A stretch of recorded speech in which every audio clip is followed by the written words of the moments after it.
Jusqu'au 8e siècle, le Japon est morcelé en nombreux clans appelés Uji, sous l'autorité fragile de la cour impériale. Au cœur de ce paysage éclaté, une famille puissante issue du clan Yamato s'impose, unifiant peu à peu ces factions dispersées pour forger la toute première forme de pouvoir centralisé, le royaume de Yamato. Pourtant, malgré cette unification naissante, les guerres intestines entre clans font rage et chacun transmet à ses guerriers, les Buji, des valeurs ancestrales destinées à traverser les siècles, des principes d'honneur, de courage et de loyauté qui deviendront bientôt la pierre angulaire de toute une civilisation. Che, la loyauté. Ye, la bravoure. Ji, la justice. Des vertus d'une telle importance et d'une telle force que leur union engendra l'émergence d'une nouvelle valeur. Saburafu, servir humblement. Un principe à l'origine d'un mot plus fort encore. Samouraï. Les premiers guerriers samouraïs apparaissent vers le 8e siècle, à la fin de la période Nara et au début de la période Heian, qui commence en 794,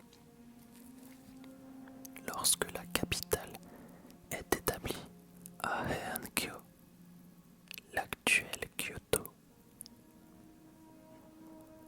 À cette époque, le pouvoir politique est officiellement entre les mains de l'empereur et de la noblesse de la cour. Mais le pouvoir impérial s'effrite peu à peu, s'enlisant dans des luttes internes pendant que les chefs de clan et leurs guerriers prennent de plus en plus d'importance. Le pouvoir central devient si symbolique que deux grandes familles de samouraïs, les Taira et les Minamoto, s'affrontent pour le contrôle du Japon. En 1180, après la persécution de son clan par les Taira, Minamoto no Yoritomo, chef du clan Minamoto, exilé dans la province de Kamakura, décide de se rebeller. Il lance alors un appel aux samouraïs et aux clans locaux pour résister à la domination Taira. La guerre civile de Gwenepe commence. Une guerre qui durera 5 ans et qui verra des milliers de samouraïs s'entretuer.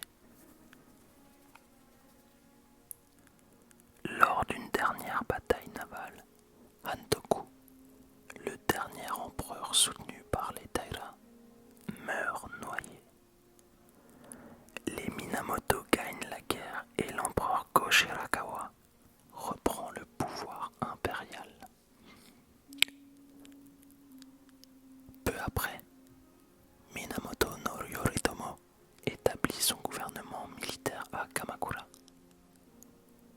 On appelle alors ce gouvernement le shogunat de Kamakura. Le pouvoir réel se déplace de l'empereur vers les samouraïs. Le titre d'empereur fin symbolique. Le Japon entre dans une période où la classe guerrière dirige le pays pendant plusieurs siècles. Les samouraïs deviennent la noblesse militaire dominante et les gardiens de l'ordre. Après presque 140 ans, en 1331, le prince impérial Go-Daigo lance une révolte ouverte contre le shogunat Kamakura, contrôlé par le clan Hojo. La guerre de Genko commence. Go-Daigo est capturé et exilé sur l'île d'Oki. Mais la révolte ne s'arrête pas là pour autant. Des seigneurs et samouraïs mécontents du régime Hojo commencent à lever des forces. En 1333, les rebelles avancent inexorablement vers Kamakura, la capitale du shogunat.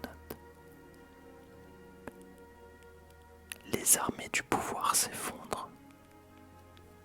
Acculés, les Hojo, maîtres de la cité, n'ont d'autre choix que d'embrasser un destin gravé dans l'honneur samouraï. Le seppuku, aussi connu sous le nom de harakiri,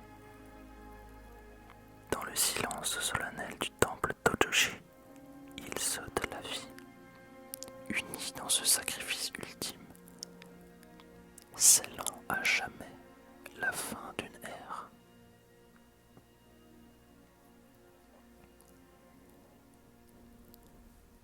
Après la chute des Hojo en 1333, le pouvoir revient brièvement à l'empereur avec la restauration de Go-Daigo. Cependant, cette période d'instabilité ne dure pas longtemps. Très vite, de nouveaux conflits éclatent entre les partisans de l'empereur et ceux des shoguns, entraînant une succession de guerres civiles. C'est alors qu'émerge le shogunat d'Ashikaga ou Muromachi, fondé au milieu du XIVe siècle. Ce régime militaire moins centralisé que le précédent voit le pouvoir partagé entre le shogun et les nombreux seigneurs locaux, les daimyos.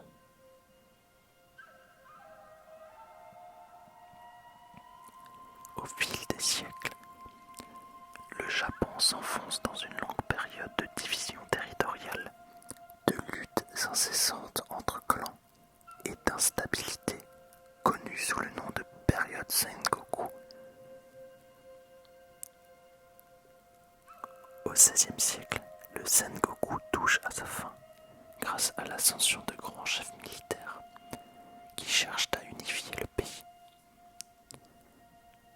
Parmi eux, Oda Nobunaga, le premier grand seigneur à engager une politique d'unification.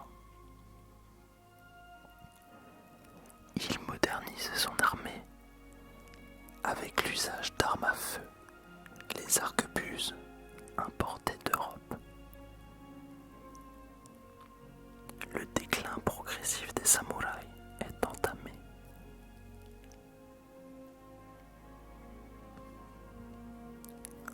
En 1600, le Japon est officiellement réunifié. La fin de la période Sengoku est actée et ouvre la voie à l'établissement du shogunat Tokugawa en 1603, qui instaure plus de 250 ans de paix et d'unité sous un gouvernement centralisé. En 1853, le Japon se trouve à la croisée des chemins. Après des siècles d'isolement sous le shogunat Tokugawa, le pays s'ouvre brutalement au monde extérieur. Des navires noirs venus d'Occident imposent une nouvelle ère, bouleversant à jamais l'ordre établi.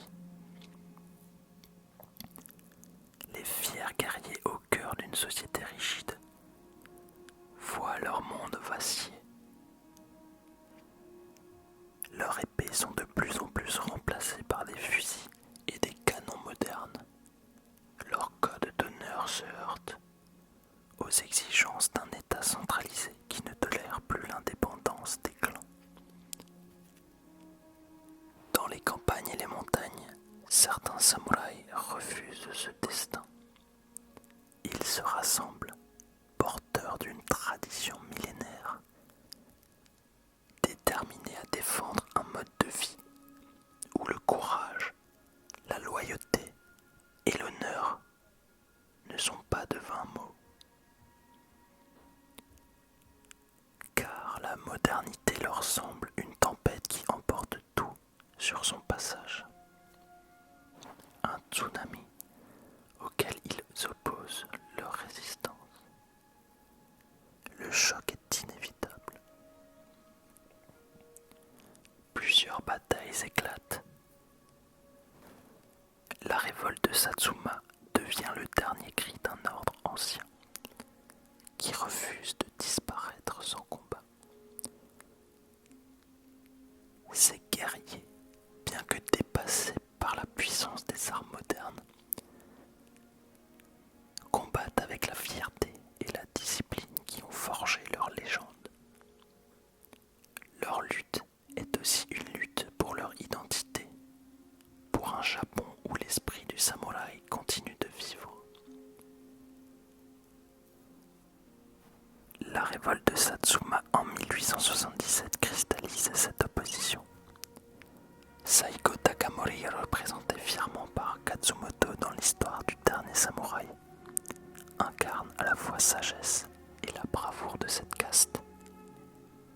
Des milliers d'hommes prennent les armes contre un gouvernement impérial, le gouvernement Meiji, décidé à imposer une modernité rapide, souvent brutale. Les samouraïs de Satsuma savent que leurs techniques traditionnelles, leur honneur et leur cohésion ne suffiront pas à faire face aux fusils, à l'artillerie et aux stratégies militaires modernes qu'emploie l'armée Meiji.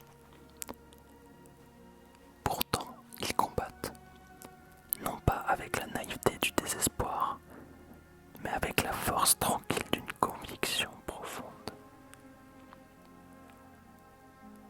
Malgré leur infériorité matérielle, les samouraïs montrent une résistance farouche, une volonté indomptable qui marque à jamais l'histoire du Japon.